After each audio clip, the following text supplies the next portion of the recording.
seguramente ya sabéis, y si no lo sabíais os han dado un papelito para todo el calendario de esta semana, desde la plataforma Eurovegas No. Hemos organizado una semana contra Eurovegas, creíamos que era necesario para dar información, para crear más respuesta social y sobre todo porque parece que ya es irremediable, ¿no? La puesta en marcha de este proyecto, por lo menos por lo que nos han dicho hasta ahora. Nada, os voy a presentar un poco la plataforma. La plataforma, bueno, nos juntamos varios colectivos y asociaciones pasado mes de febrero, cuando empezaron a filtrarse las primeras informaciones acerca de este aberrante proyecto, del proceso de negociación que estaba abierto. Éramos muchos los preocupados y preocupadas por esto y decidimos juntarnos. Y el trabajo que hemos hecho hasta ahora ha sido sobre todo, ya que las administraciones se han negado a darnos cualquier información acerca de este proceso de negociación y de los impactos que el proyecto tendría en la sociedad, ha sido el trabajo al que nos hemos dedicado nosotros y nosotras. Bueno, la plataforma está conformada por numerosos colectivos, ecologistas, asambleas del CICM, ATAR, el Sindicato de Arquitectos, ALA, bueno, es mucha gente la que firmó este primer manifiesto. Y hoy, y con motivo de esta semana de acciones, hemos elaborado un segundo manifiesto que también vamos a pasar para que todo el mundo que quiera se inscriba a él. Os lo voy a leer, no es muy largo, tampoco es especialmente breve, y luego ya daremos paso a la mesa. Basta ya de pelotazos y engaños. Basta ya de justificar enormes inversiones improductivas o suntuarias sin interés social ni viabilidad económica, para que saquen provecho unos pocos. Basta ya de megaproyectos que traen pelotazos urbanísticos y suculentos negocios para algunos, siempre engrasados con dinero público que acabamos pagando todos. El megaproyecto conocido como Eurovegas, que ahora se nos vende para salir de la crisis, es la gota que colma el vaso de este mismo capitalismo meramente extractivo y especulativo que nos ha llevado a la lamentable situación actual. Bajo el chantaje que supone para la población el dramático volumen de paro, se promete una cifra irreal de puestos de trabajo a cambio de asumir que el grueso del proyecto se financie con recursos autóctonos y de ofrecerle cerca de 1.000 hectáreas. Hay que tener en cuenta que el Parque del Retiro tiene solo 118 de terrenos bien aderezados con infraestructuras y servicios públicos, además de toda clase de exenciones fiscales y de suspensión de exigencias legislativas, para facilitar el lavado de dinero y la extracción de plusvalías y beneficios limpios de polvo y paja. En ese órdago de promesas mentirosas, común a los megaproyectos, se ha llegado a asegurar que creará 260.000 puestos de trabajo, cuando la empresa promotora del mismo, Las Vegas Sands, apenas alcanza a contar con 34.000 empleados en todos sus complejos repartidos por América y Asia. Pero revisemos el propósito, las exigencias y los intereses que mueven este proyecto. El negocio declarado de este megaproyecto no redunda en promover instalaciones para eventos o encuentros culturales, comerciales, deportivos o banales atracciones infantiles, de los que tan plagada y arruinada está nuestra economía, sino en favorecer el juego replicando el disoluto folclore de Las Vegas. La propuesta no es nueva y encuentra precedentes poco afortunados. En primer lugar, la Comunidad de Madrid cuenta ya con 2 casinos funcionando, el de Las Rozas y el que hoy degrada por su complejo residencial y de ocio el Parque Histórico de la Ciudad y la Huerta de Aranjuez, realizado con el apoyo y la financiación de la empresa pública de suelo de la Comunidad de Madrid y de Caja Madrid, para avanzar. A eso se siguieron los casinos proyectados en la abortada ciudad del juego del desierto de los Moreros, en Aragón, y el fallido reino de Don Quijote en Ciudad Real, a 50 minutos en AVE de Madrid. Este último empeño se hizo famoso por haber dejado como testigos mudos de su fracaso la bancarrota de Caja Castilla-La Mancha y un descabellado aeropuerto sin aviones que costó la friolera de 1.200 millones de euros, para facilitar que todos los ricos del mundo fueran volando, jugar y divertirse en esas instalaciones de la llanura manchega. Tras semejantes fiascos, sorprende que quienes dicen preocuparse por la buena imagen de España y asisten devotos a actos religiosos, se esfuercen en promover ahora en la metrópoli madrileña y con el máximo apoyo institucional institucional la ambiciosa propuesta de Eurovegas. La novedad estriba en que en estos tiempos de recortes, sequía de créditos y subida generalizada de impuestos, nuestros gobernantes prometen a este megaproyecto toda clase de facilidades, exenciones y apoyos dignos de mejores causas. Antes incluso de firmar oficialmente el contrato, nuestros gobernantes empezaron a cumplir su parte. Modificaciones en la normativa del suelo, cambios de leyes como la de haciendas locales o la ley de medidas fiscales y administrativas de la Comunidad de Madrid. Resulta sospechosa tanta diligencia cuando el inversor extranjero solo se compromete a financiar el 35% de la primera fase, que son 6 años, del proyecto, requiriéndose créditos y ayudas complementarias para el resto, y cuando condiciona su participación en la segunda fase a obtener rentabilidades superiores al 20%, quedando libre de abandonarlo si no fuera así. En este caso, el quebranto económico sería notable, ya que su puesta en marcha exige del Estado invertir cerca de 2.000 millones de euros en infraestructuras, que quedarían en desuso, como el aeropuerto de Ciudad Real, o como el tren de cercanías que el Gobierno Regional de Madrid puso al servicio del Parque Warner, que acaba de cerrar por la escasez de viajeros y las alucinadas ferries. La finalidad recaudatoria ha venido explicando que los estados toleren e incluso promuevan el juego con loterías, casinos o máquinas tragaperras. Pero lo que resulta insólito es que en este caso, junto a las enormes exigencias de inversión pública, se prevean deducciones de la tasa de juego, que ascenderían como mínimo a 1.500 millones de euros, del IBI en la primera fase, del IBI 33 millones, y sobre todo que se eliminen los gravámenes que recaen sobre la adquisición, tenencia, edificación y transmisión de inmuebles, lo que beneficia a los propietarios del extenso suelo atribuido a la operación. En efecto, aunque el proyecto de Eurovegas que justificaba la operación no llegue a puerto, los propietarios de la zona verán revalorizados sus terrenos por obra y gracia de las nuevas infraestructuras y equipamientos urbanos, de transporte, agua, electricidad, vertidos, etc. Verán en suma sus fincas convertidas en un suelo urbanizado y muy accesible con el que especular. La operación resultará tan lucrativa para algunos como ruinosa para la mayoría. Los grandes propietarios del extenso suelo atribuido a la operación serán así los principales beneficiarios de la misma. No es un accidente el forzoso aterrizaje de Eurovegas en Alcorcón, donde disponen de mucho suelo inmobiliario como Metrobacesa, por 120 hectáreas en la zona, junto a bancos e importantes terratenientes. También son beneficiarias las grandes empresas constructoras, siempre deseosas de hacer obras, aunque sean de poca utilidad. Y por último, el presunto inversor extranjero utilizado como pretexto que de una u otra manera verá retribuidos sus servicios.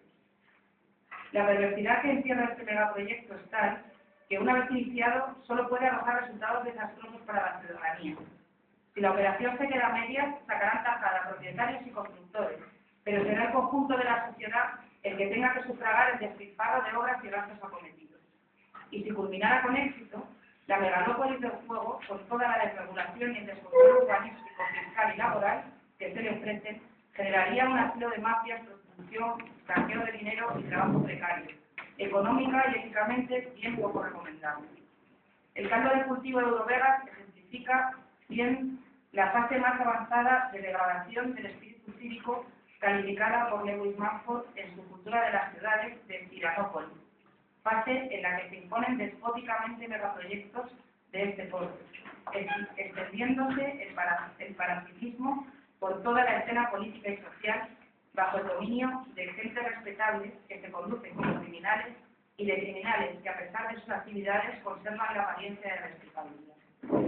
Los firmantes de este manifiesto exigimos la cancelación de Eurovegas y la apertura de un proceso de saneamiento político y económico que permita reorientar con cordura y transparencia las inversiones y el apoyo institucional hacia horizontes económicos y ecológicos más viables, más éticos y socialmente razonables. Bueno, hasta aquí el manifiesto.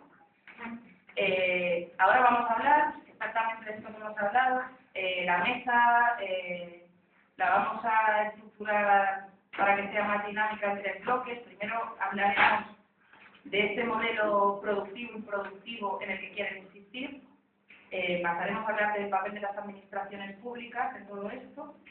Y luego hablaremos un poco sobre quién realmente sale beneficiado de todo esto. A mi lado tengo a Daniel Vila, a José Manuel Naredo y a Juan Carlos Monedero. Creo que todos los conocéis, todos y todas.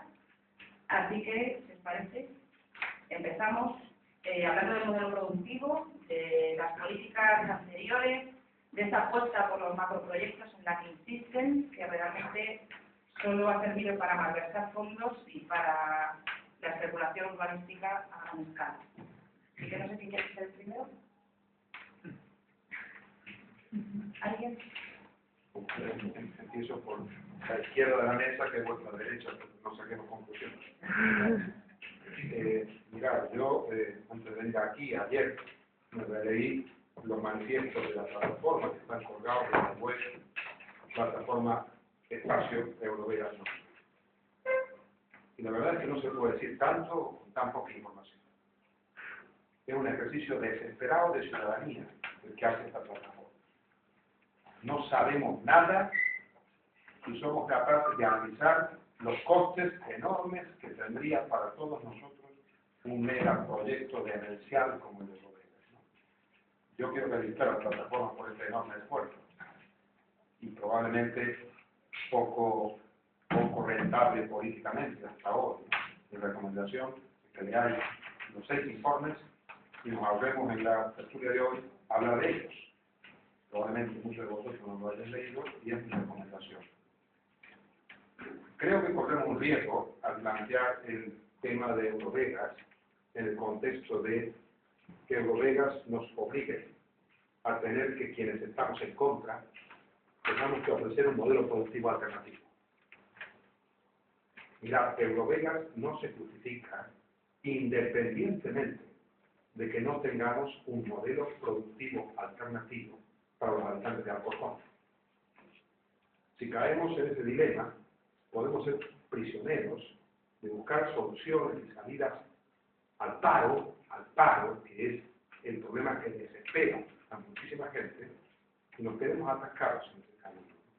Eurovegas no es solo, que también, un modelo improductivo, es un modelo social, político y cultural absolutamente antidemocrático, retrógrado y que destroza los derechos sociales conseguidos en la lucha de los últimos 50 años.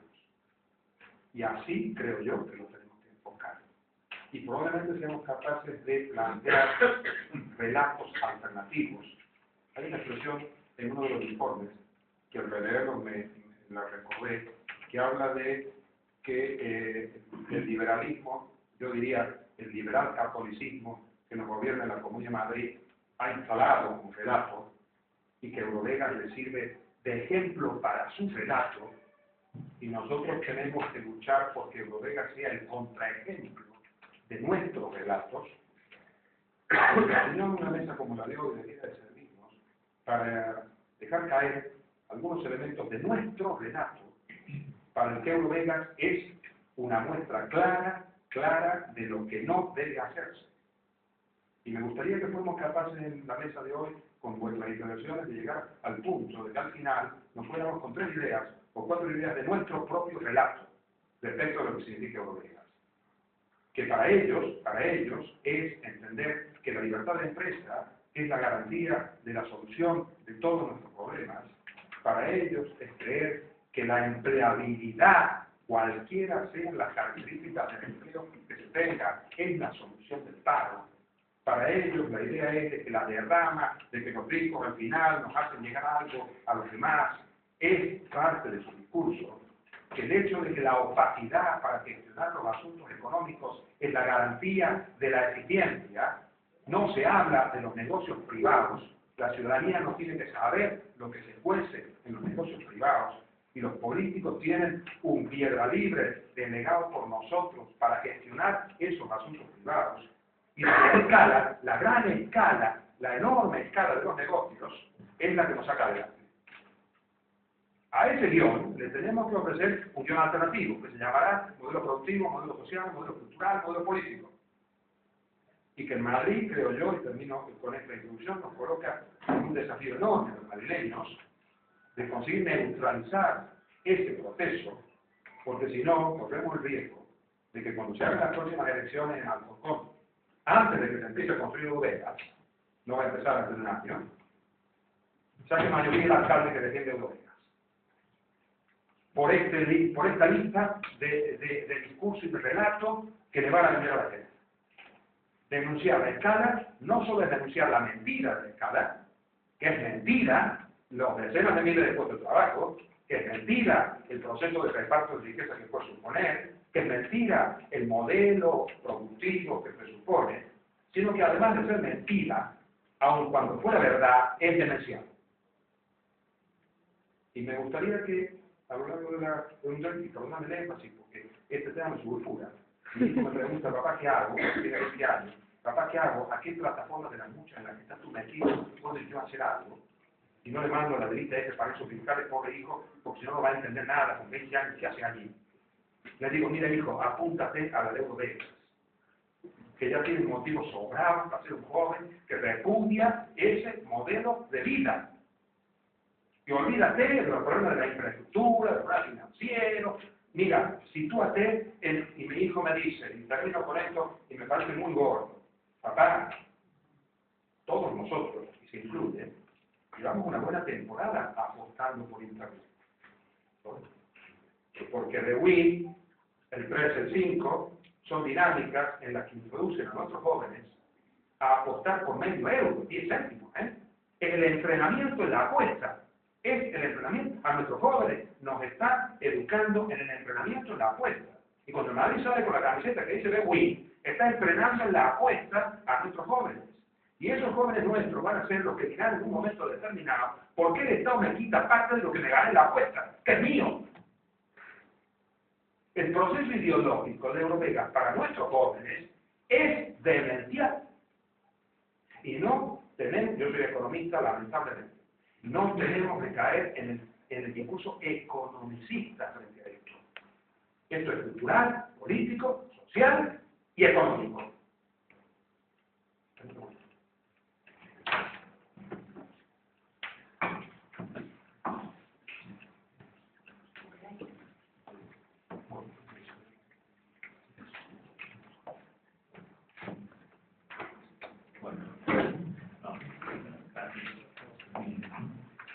Bueno, yo estoy aquí más porque me he ocupado del tema de los megaproyectos desde hace bastante tiempo y no en particular como experto en Eurovegas, lo cual pues he bebido de las fuentes de la plataforma y de toda esta información, que es un poco lo que hay que hacer, porque lección primera es, claro, tratar de recabar información frente al oscurantismo existente y entonces ya, una vez que se tiene la información, se puede hacer una denuncia solvente y entonces podemos decir la frase de un monólogo, bueno, vencerán pero no convencerán. Es decir, que nuestra fuerza está precisamente en tener razones potentes que podemos esgrimir y entonces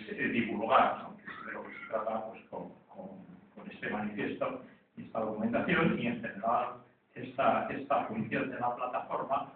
Y entonces, bueno, denunciar el qué, pues todo este modus operandi de los megaproyectos que va asociado precisamente a un caciquismo, vamos a una posición, claro, política totalmente heredada del franquismo, en nuestro caso. Y bueno, yo empecé a trabajar estos temas pues, desde hace mucho, cuando en época de Franco todavía estaban pues, estos temas, empezaban a hacer las autopistas y tal, y de pronto veíamos, pues sí, resulta que el kilómetro de autopista cuesta aquí el doble que en otros países europeos y tal. Y claro, es que estaban ahí las constructoras sacando tajada, inflando los presupuestos, y luego ¿qué ocurría? Que estaban las concesionarias, que luego suspendieron, quebraron todas, pero no estaban con aval del Estado, con créditos con aval del Estado, de modo que claro, eran todos los que teníamos luego que sufragar ese festín, ¿no? de pillar ahí en la fase de construcción inflando presupuestos. Bueno, pues 3/4 de lo mismo estuvieron la pelea antinuclear, porque yo planteaba, y está claramente documentado, sobre todo pues, en un cuaderno triple de rollo ibérico, que está accesible porque está en edición facsímil de Valencia, toda la colección, todo este negocio indirecto, porque según constatamos con datos y pues hasta multiplicaban hasta por 7 los precios de mercado para facturar, inflando los presupuestos en la fase de construcción, que era el gran negocio. Después ya el accionariado disperso de las eléctricas y todo eso ya se encuadraría, es un poco lo que ha ocurrido, por vía tarifas, y todavía esta es la hora que estamos pagando todos en nuestro recibo a la moratoria nuclear de entonces. Y yo estuve denunciando casi durante un año, cuando ya había triunfado el movimiento antinuclear, se declaró la moratoria, siguieron construyendo durante un año, vamos haciendo el parité de la construcción para seguir facturando la central de Valdecaballeros, ¿no? Entonces, bueno, todo esto está documentado por los grupos de empresas, todas las cosas que eran las que pillaban. Entonces vemos que en todo esto, pues no es ninguna novedad, pero es que lo que ocurre, que la idea de producción y de mercado, que es un poco lo que está en boga, eclipsan en la mano del poder, precisamente en estos negocios estrechamente vinculados. Y entonces, claro, más asociados, yo creo, al antiguo régimen que a esa idea de mercado libre, transparente, transparencia, ¿dónde está la transparencia?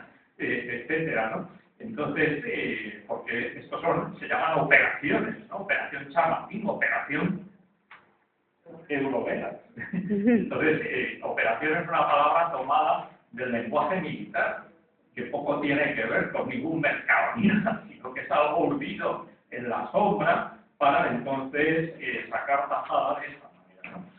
Bueno, pues entonces este es el panorama y vamos en todo esto, vamos, yo recuerdo, porque entonces en un libro que había promovido como Federico Aguilera, fruto pues, de un seminario, estamos en la César Matriz de Lanzarote, después trabajamos, se llama Economía, Poder y Megaproyectos, donde viene claramente ilustrado aquí, esto ya salió en el 2009, hay un capítulo sobre las torres de Florentino, la operación Chamartín, el recubrimiento de la M30, de todas estas historias, claro, que nos han endeudado a todos, entonces te das cuenta, entonces que en mi capítulo, uno viene un poco con clave de humor, pues un subtítulo, megaproyectos, recalificaciones y contratas.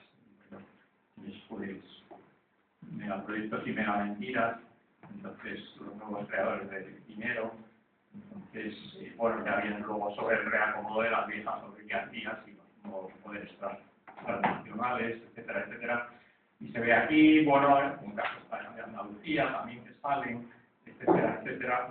Y entonces, ya digo, el autoritarismo es tal que, claro, es más cosa pues, vaya del antiguo régimen o de, pues, con Napoleón, el imperio y todo esto, pues está el dicho que, no sé si será verdad, pues que quería dejar bien colocada a Josefina, entonces le iba a preparar una pensión, pero ella viendo un poco cómo funcionaban por allí las cosas, dijo, no, prefiero mejor que me des una contrata.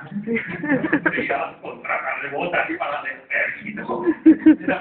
Así sucesivamente. Bien, pues de todo esto, lo del recubrimiento de la M30, pues para contratas a 40 años, para todas las constructoras, para jardinamiento, limpieza, todos estos, todas ellas han creado en los grupos, todas estas empresas, toda esta gama para pillar ese peaje en la sombra que nos tendrá hipotecados durante muchos años, ¿no? Entonces, bueno, pues es un poco cómo juegan las cosas en este tipo de sociedad claramente autoritaria, en donde entre bastidores pues se reparten ahí esa especie de parasitismo generalizado, y entonces un poco esto es lo que estamos denunciando aquí en el caso de Las Vegas. Porque, vamos, yo creo que está bien haber leído el manifiesto, porque casi se ha sintetizado ahí todo. Entonces, yo no sé si redundaría más en el caso de Las Vegas, si queréis luego ahora en el coloquio, más bien lo que insistiría es que en los últimos tiempos, en los últimos decenios, pues se ha producido una mutación pues, del capitalismo hacia el gran peso del comercio, no de mercancías, que era un poco como estaba enfocado, lo que sabían los manuales de los economistas, entonces la producción, el mercado, entonces el cuadro macroeconómico, la producción, el consumo, todas las cosas. No, es que ahora lo que funciona verdaderamente y es el gran negocio es el comercio de activos patrimoniales, compraventa de empresas, de terrenos y todo esto. Entonces el megaproyecto al que estamos hablando, pues evidentemente el juego está ahí, entonces en engordar plusvalías, pues de unos propietarios nada menos que de esa superficie, ¿no? Que en el manifiesto se subraya, ¿no? 1000 hectáreas, pero bueno, si es que el retiro son 100 y pico, ¿no? Entonces, para hacernos idea de la magnitud del problema, y eso que tiene que ver con unos casinos, unas cosas que tendrán por ahí, para nada, es que ahí todo esto están todos los propietarios con una superficie mucho mayor que van a sacar tasada. Es un poco la historia de todos estos megaproyectos de los parques temáticos, que para nada está en el parque temático, para nada está en el parque Warner, que tenía una parte pequeña con relación a la propia operación, ¿no? Pero se le ha llevado la autopista con dinero público, se le ha llevado el ferrocarril con dinero público, que se comenta un manifiesto que acaba de cerrar incluso, es decir, otro muerto por ahí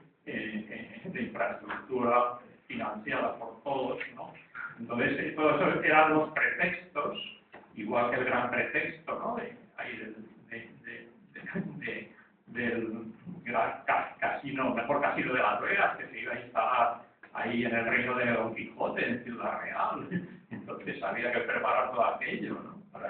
Y entonces todos son pretextos para dar el pelotazo, pues unos propietarios que ya luego, pues cuando se queda por ahí muerto, en general los parques temáticos ya sabéis, pues prácticamente todos han sido un fiasco, ¿no?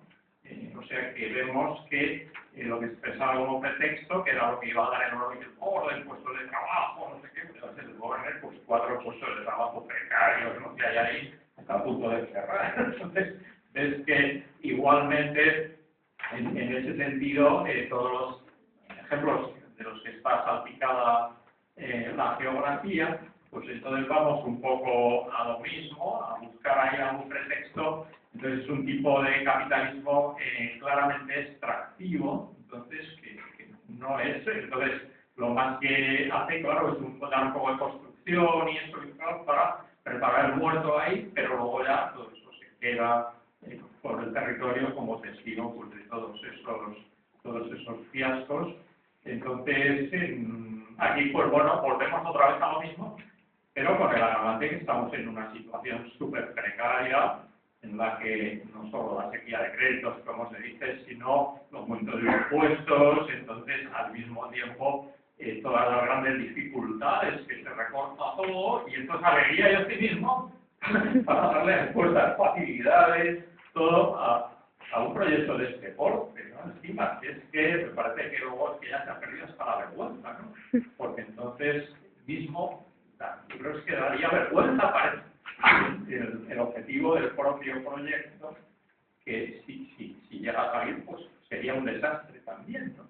Entonces, no sé, pues el tema quizá era por rematar que, para haceros una idea, que todo esto, bueno, pues hace unos años colaba y tal, y en época de Franco, pues todas las autopistas, no sé qué, pues todo era, hombre, recuperar, se decía, el gran déficit, pues de viviendas, de infraestructuras, venga con el déficit de infraestructuras, pero es que ahora resulta que nos hemos pasado no sé cuántos pueblos, entonces es el país que tiene más viviendas per cápita de Europa, entonces es el país que tiene, pues, más, os voy a leer aquí entonces la presentación que he hecho al libro este de Paco Segura, que se llama Infraestructura de Transporte y Crisis, grandes obras en tiempos de recortes sociales.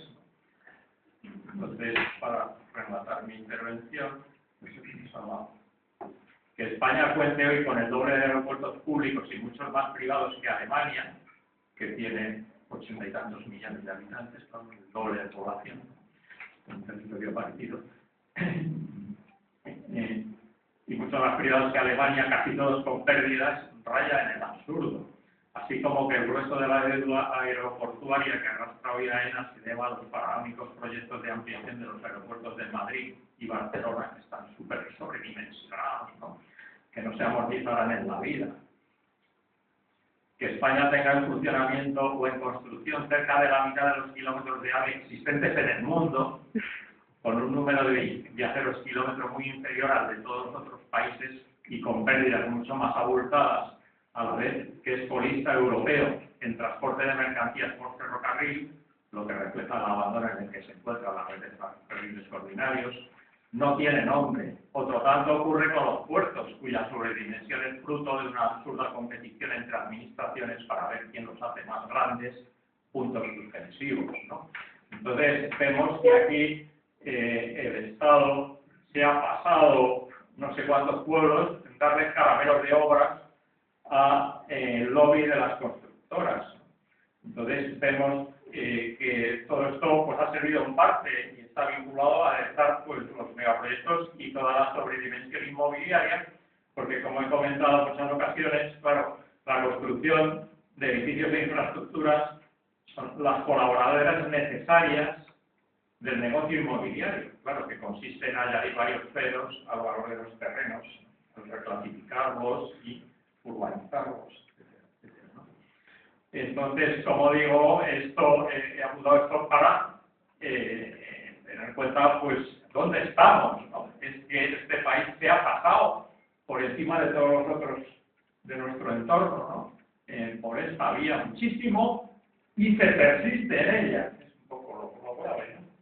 Entonces, yo creo que alguna vez, pues, habrá que dejar en evidencia que esto no... Y hay que, sobre todo, pues, entonar, pues, por parte de los políticos, entonar, pues, una autocrítica, porque es lo que ha llevado al país a la ruina en la que estamos, ¿no?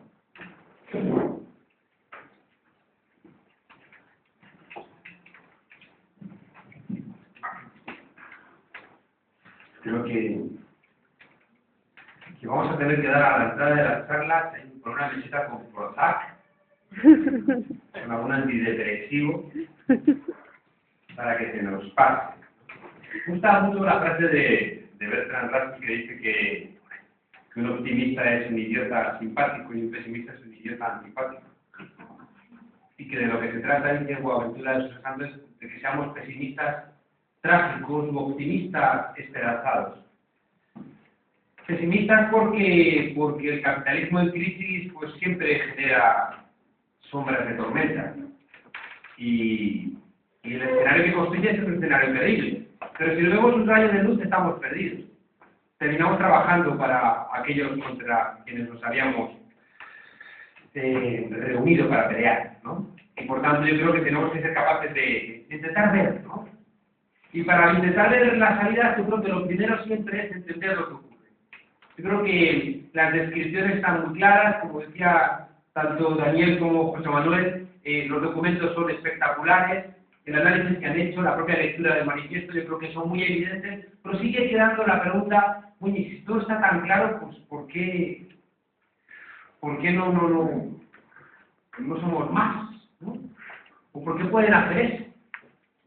Decía Juan Villoro, un escritor mexicano, que los narcos están tan seguros de sí mismos que ya van hasta vestidos de narcos.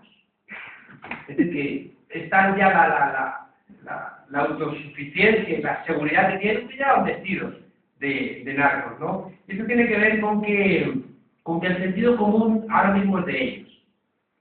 Todo esto que les quiero compartir es porque creo que o lo entendemos o vamos a estar, siempre hablo desde la mosca tocando contra el cristal, por esa desesperación que le dan ganas de gritar a la mosca que hay un cristal, deja de darte cabezazos, ¿no? Rodea, busca otro lado. Creo que hacer un análisis, de todo esto, de cómo se ha llegado, qué ocurre, por qué el sentido común es de ellos, creo que les puede llevar a ser menos rehenes de la melancolía. Decimos en la ciencia política que vivimos en tiempos de confusión. El grueso de la disciplina plantea que Vivimos en un cambio de paradigma. Hay un mundo que se está marchando, pero no termina de marcharse, y un mundo que está llegando, pero no termina de llegar, ¿no?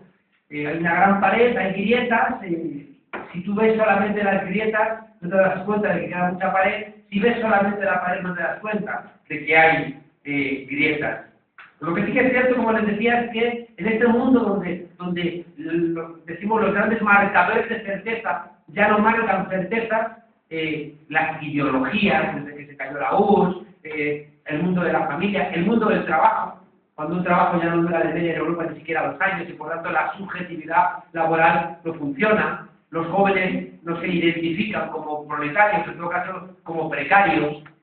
Eso genera también dificultades para trabajar en los lugares tradicionales de la política, como pueden ser los partidos, o del trabajo, como pueden ser los sindicatos.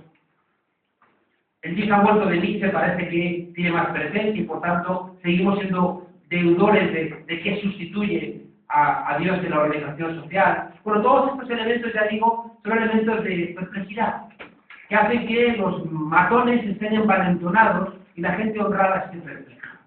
Esto es lo que hace que uno se encuentre con esta seguridad que pueden tener las Esperanza Aguirre, los Ignacio González, los Rajoy, diciendo barbaridades, o diciendo tonterías, o diciendo simplezas, en cambio como el pensamiento crítico de la izquierda anda como pidiendo perdón por opinar de estas cosas. Y en el análisis que yo les planteaba hay 3 puntos, como tenemos poco tiempo, simplemente se los dejo a ustedes apuntados, para que por lo menos sepamos que vamos sabiendo cómo se han construido esas cosas, ¿no? El primer elemento importante es que hay una crisis de reproducción del sistema, actualmente. Yo creo que es importante entender que da igual la explicación. Hay gente que explica que la crisis es estructural, que responde a problemas estructurales del sistema capitalista, y hay otros autores que van a plantear que no es tan debida a problemas estructurales, sino que se debe a locuras cometidas por actores concretos. Es decir, las locuras de los bancos o las locuras de los políticos que a través de las desregulaciones permitieron construir esta locura.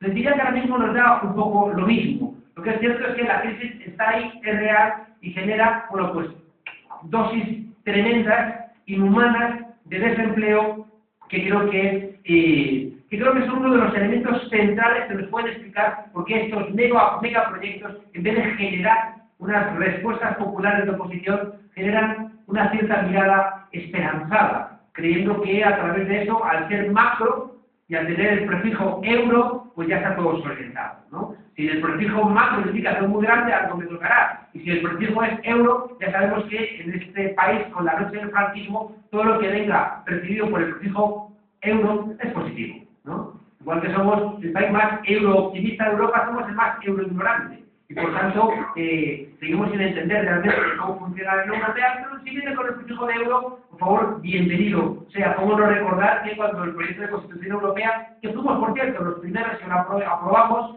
cómo no recordar que en Francia se escribieron 30 libros y aquí escribimos apenas 5. Pero eso sí, recuerdo cómo en televisión española y en todos los medios de comunicación salieron los del Río, diciendo, nosotros apoyamos en sí a la Constitución.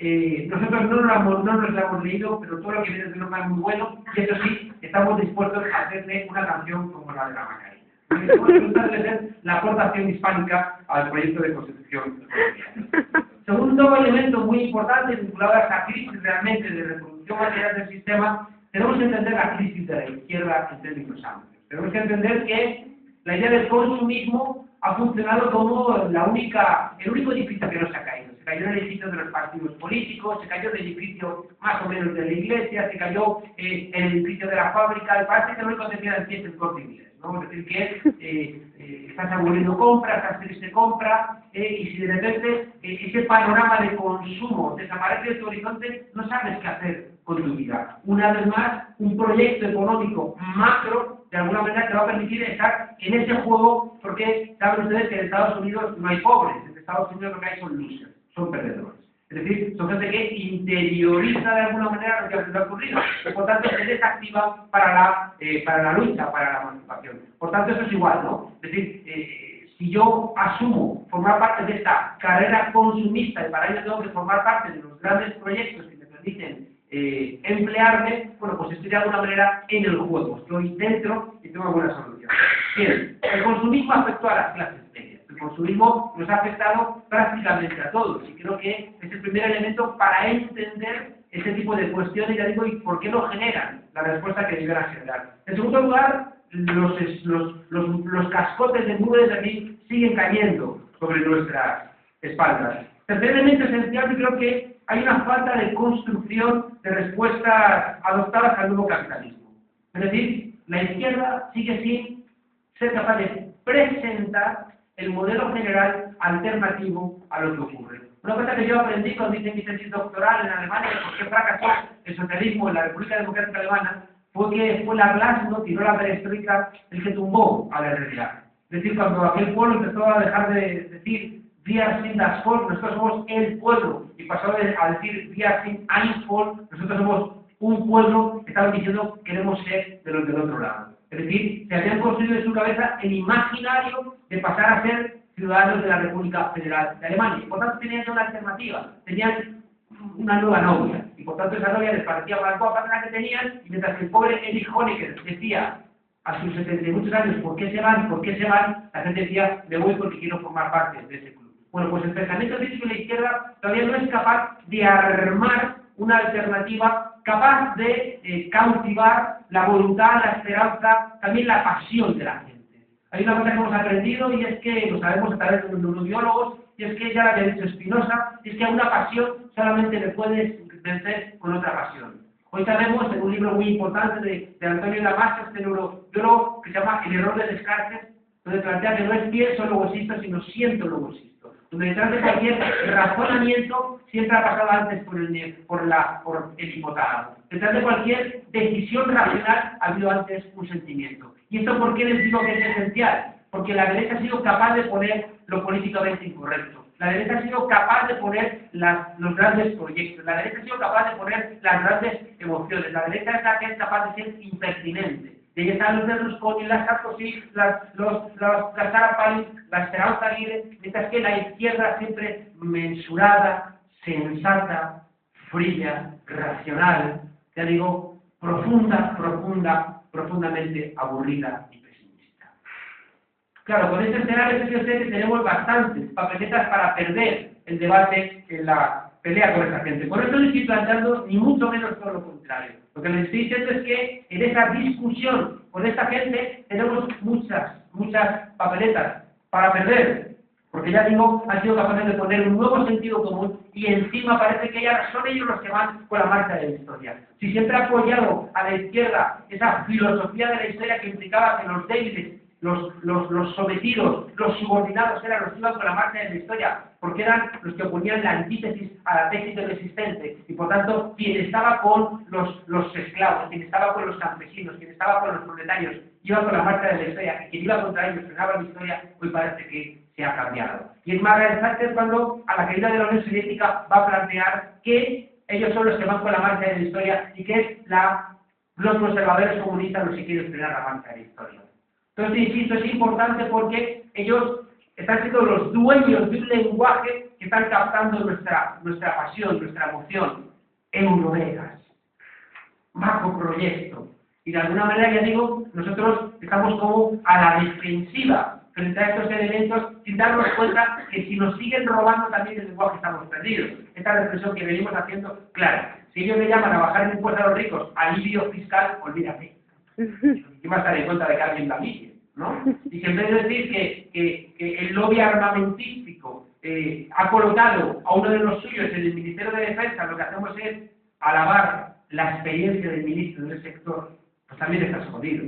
Que en vez de plantear que están cerrando oficinas de bancos, oficinas de cualquier tipo, están racionalizando la oferta sectorial, pues también estás perdido. Si en vez de despedir, eres un ajuste de plantillas. Si en vez de bajarte el sueldo, es una moderación fiscal. Si en vez de un repago, es un ticket moderador, etcétera, etcétera, etcétera. Fíjense, nos siguen también derrotando en este ámbito de las pasiones. Por supuesto, también no hay que olvidar que hubo un colapso del sistema keynesiano. Es decir, que en los años 70, a veces ahora desde la altura del siglo XXI, parece que queremos mirar a los años 70, por favor, quiero regresar a ese momento. Y nos olvidamos que el sistema keynesiano colapsó en ese momento.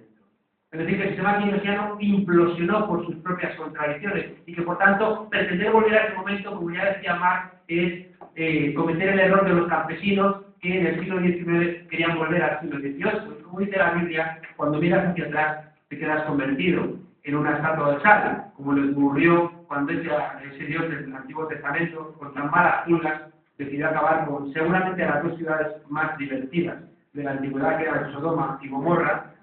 Libró a Lot y a su mujer, que no tiene ni nombre, sino que es la mujer de Lot, la recordamos por quedarse convertida en estatua de sal.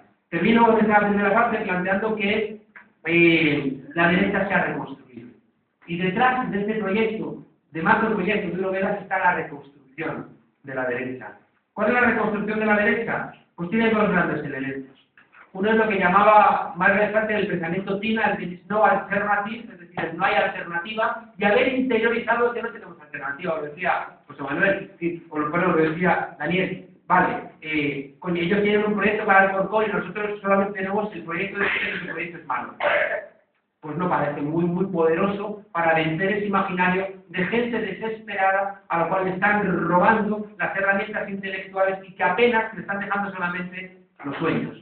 Yo nunca me canso de contar en Venezuela, en una campaña electoral, el alcalde negro, Aristóbulo Istúriz, que estaba en un cerro allá arriba haciendo campaña para que votaran por el Partido Socialista Unido de Venezuela, y después de escucharlo, una casa muy pobre, el paisano le dice: está muy bien lo que me cuentan, pero yo no voy a votar por usted. Y dice Aristóbulo: ¿por qué no va a votar por nosotros? Y dice este hombre: ¿por qué estoy en contra del socialismo? ¿Y cómo estás en contra del socialismo? Sí, es que el socialismo me va a quitar lo que tenga. Y dice Aristóbulo: pero tienes la luz conectada ahí afuera del legal, tienes los cristales rotos, tienes la mesa calzada con un libro que te regalamos nosotros en las otras elecciones, una mesa con 3 patas. Sí, pero ¿qué te va a quitar el socialismo? Y el hombre le contesta: ¿y si me toca la lotería? Ese captar el imaginario, ya digo, nos sitúa en una posición muy subordinada. Les decía que la derecha se ha reconstruido, mientras que la izquierda todavía está reconstruyéndose, o todavía está destruyéndose. No lo sé, si quieren en el debate nos confundimos aún más al respecto. La derecha se reconstruye cuando nos ha convencido de que no hay alternativa. El there is no alternative de Margaret Thatcher es que lo planteaba Stiglitz. El neoliberalismo nos ha convencido solamente porque nos ha metido en la cabeza que no había alternativa al neoliberalismo, aunque no hubiera evidencia empírica de nada de lo que nos han planteado. No había evidencia empírica de que abres las fronteras y aumentan tus exportaciones, no hay evidencia empírica ni teórica de que bajas los salarios a los trabajadores y aumenta el empleo, no hay evidencia de que bajas los impuestos a los ricos y aumenta la inversión. Todo eran patrañas y patrañas, pero las hemos interiorizado porque nos hicieron creer que no había alternativa. Y el segundo elemento, insisto, de la reconstrucción de la derecha es que también hemos interiorizado como un nuevo sentido común aquella frase que decía nuestro maestro en Madrid, Jesús Ibáñez, cuando decía que el capitalismo nos dice: mañana cadáveres gozaréis. Es decir, aguantad, esforzados, que el día de mañana quizá tengáis algún tipo de fortuna. El modelo GCC, el modelo neoliberal, ante la crisis, ha planteado dos ideas que las hemos interiorizado. La primera es que las cosas son muy complicadas, son en exceso complicadas, y solamente los expertos tienen respuestas. Y por tanto, como son muy complicadas y solamente los expertos tienen respuestas, ¿qué vamos a decir nosotros, pobres, ingenuos e ignorantes al respecto? Tenemos que, otra vez, en un discurso tradicional de la derecha, tenemos que dejarle la política a los expertos, a los que saben. Y el segundo elemento es que vamos interiorizando, incluido en nuestro país, que hemos exigido demasiado, ignorantes como somos, al Estado, y que el Estado está sobrecargado. Y que por tanto hay que devolver a la sociedad civil, es decir, al mercado, que se encargue de solventar aquellos asuntos que el Estado no puede solventar, porque está absolutamente desbordado, no tiene la capacidad de gestión y no tiene tampoco la capacidad económica para mantenerlo. Y por tanto, fíjese, regresamos a un elemento de reesencialización del poder. Es un tema que a mí me preocupa especialmente. La importancia de Maquiavelo estuvo en que Maquiavelo nos dijo que el poder no pertenecía esencialmente al príncipe, sino que el príncipe tenía que ganarlo. Tenía que hacer toda una serie de elementos para ganar el principado, que no lo podía perder. ¿Qué significaba eso? Significaba que no pertenecía esencialmente el poder al príncipe. Es decir, Maquiavelo hizo del poder un elemento político y no un elemento religioso. Por eso Maquiavelo era tan terrible para la moral tradicional, porque Maquiavelo separó la política de la religión. Hoy nos encontramos que está habiendo una reesencialización del poder. Otra vez nos están diciendo, y lo estamos interiorizando, que el poder pertenece a los que saben. En el caso de Madrid, pueden simplemente entregar la alcaldía de Madrid por cesión hereditaria, pueden entregar la Comunidad de Madrid por cesión hereditaria, pueden quitar al presidente de Grecia, pueden quitar al presidente de Italia, pueden hacer lo que quieran porque ellos son realmente los que conocen, son los que tienen, ya digo, este elemento de poder. En el fondo, fíjense ustedes, en el fondo casi lo podríamos resumir en una frase. Lo que está haciendo la derecha ahora mismo, yo creo que el proyecto Eurovegas forma parte de esto, están desmantelando todo lo que perdieron cuando la derecha, que se había hecho fascista, perdió la Segunda Guerra Mundial. Es decir, en los momentos de entreguerras, la derecha se hace fascista en parte por la crisis económica del 29 y en otra parte por el miedo al comunismo, y se hacen nazis, se hacen fascistas, se hacen franquistas. Pierde la Segunda Guerra Mundial y en el ámbito europeo el antifascismo es capaz de construir lo mejor de nuestros países. La Constitución italiana del 47, la Constitución alemana del 49, todo ese entramado tan atravesado, tan preñado de antifascismo, que es el que plantea el artículo 6 de la Constitución española, copiado de un artículo de la Constitución italiana que dice que los poderes públicos removerán cualquier obstáculo que impida el libre desarrollo de todas las españolas. Artículos que vienen, ya digo, de esa historia del antifascismo sobre el fascismo. Hoy se está revirtiendo absolutamente todo esto. Están desconstitucionalizando nuestras constituciones para poder volver a colocar con herramientas del siglo XXI un capitalismo del siglo XIX. Es decir, es lo que de alguna manera ha planteado David Harvey en la acumulación por desposesión. Aquello que Marx planteó que era el comienzo del capitalismo, el saqueo, la explotación, la extracción de los minerales, la esclavitud, todo eso que Marx lo estableció como un elemento primigenio, ellos lo están convirtiendo, que es la expresión de Marx de Harvey, capitalismo, pero una acumulación por desposesión, lo están convirtiendo en el quehacer cotidiano del sistema capitalista. Y nosotros estamos, ya digo, desarmados porque se nos han caído los elementos de análisis antiguos y estamos de alguna manera soportando que son mucho más dinámicos que nosotros. Termino diciéndoles que en esta reesencialización del poder nos vamos a encontrar con que los vencedores se están reacomodando. Y estamos viendo un reacomodo dentro de nuestros países y un reacomodo a nivel mundial, en este caso un reacomodo en Europa. Y nos estamos encontrando con que hay élites en España que se están reacomodando, que están creciendo las desigualdades en nuestro país, y también hay un reacomodo en Europa, donde nosotros en los países nos llaman los cerdos, los pigs, también estamos funcionando como países subordinados en esta nueva pauta de acumulación a los países centrales. En ese sentido, fíjense ustedes que no es en absoluto extraño que aparezca ese gran casino como la gran oferta, que es verdad, como decía José Manuel, que encierra detrás una gran trampa para que unos cuantos se enriquezcan, pero como oferta es como muy brillante, ¿no? Los casinos tienen luces de neón. Y de alguna manera, esta oferta de casino lo que nos está diciendo es, miren ustedes lo que nos han dicho las televisiones de Zapatero o de Rajoy en los últimos años, en el anuncio más caro de la televisión española, que es el último del año del primero, que es, pueden ustedes a la lotería. Es decir, al mismo tiempo, fíjense ustedes que estamos perdiendo los elementos conectivos, los libros que crecen y crecen en las librerías son los libros de autoayuda. Y los libros de autoayuda son iguales en todos los sitios. Por eso yo planteo que la recuperación de la política es recuperar la autoayuda colectiva, porque eso es la política, autoayuda colectiva. Fíjese que al tiempo ya digo que ellos están planteando en la idea del casino, tú igual te salgas porque te puedes llevar lo de todos, y tranquilo porque vamos a hacer todo lo posible para que no pagues impuestos, no tengas mala conciencia. Yo estoy pensando, sobre lo igual hay que proponerlo, que lo único que falta en Las Vegas es una capilla. Igual que tenemos en la Universidad de la Capilla, claro, pues luego se confiesan, tanto se han ganado o se han perdido.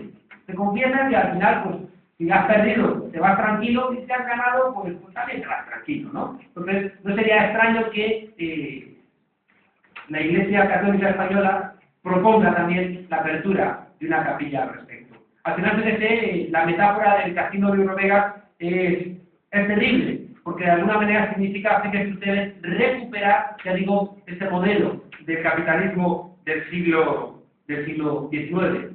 Luego, en las siguientes intervenciones les contaré cómo esto, que es un marco general, en el caso de España, se nos agrava por nuestras peculiaridades. Bueno, ya he comido mi segunda parte también, ya no hablo más. He comido 5 o 3. Bueno, creo que yo sí que soy optimista, diciendo que así va a dar tiempo a hacer 3 bloques de intervenciones, si os parece, sobre todo para que yo creo que el debate después puede ser muy rico, si os parece también a los compañeros de la mesa. El bloque 2 y 3 lo vamos a fundir en uno, ahora hay un ejercicio de... y luego abrimos el turno de debate. Igual,